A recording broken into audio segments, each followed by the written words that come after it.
রাগের মাথায় আপনি সন্তানকে বললেন তুই মর, ফেরেশতারা বলল আমিন। তোর ভবিষ্যৎ অন্ধকার, ফেরেশতারা বলল আমিন। রেগে মেগে আপনি আপনার মেয়েকে বললেন জীবনেও তোর কপালে স্বামীর ভাত জুটবে না, ফেরেশতারা আবারও বলল আমিন। আচ্ছা, আপনি না সেই ব্যক্তি যে তার নিজের জীবনের চাইতেও সন্তানকে বেশি ভালোবাসেন? আপনি না সেই ব্যক্তি যে তার সন্তানের জন্য হাসতে হাসতে নিজের জীবনটাও দিয়ে দিতে পারেন? আপনি না সেই ব্যক্তি যে আল্লাহর কাছে নিজের চাইতেও সন্তানের জন্য বেশি দোয়া করে?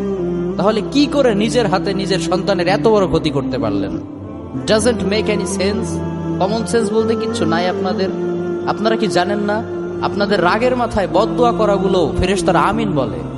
দাওয়াতুল ওয়ালিদ আলা ওয়ালাদি, বাবা মা তার সন্তানের জন্য যেই দোয়া করে সেটা ভালো হোক কিংবা বদদোয়া হোক, আল্লাহ সেটাই কবুল করে নেয়। এজন্য খবরদার, নেভার কার্স ইউর চিলড্রেন। রাগের মাথায় কখনো সন্তানকে অভিশাপ করবেন না। খুব বেশি রাগ উঠে গেলে তার জন্য উল্টা ভালো দোয়া করেন।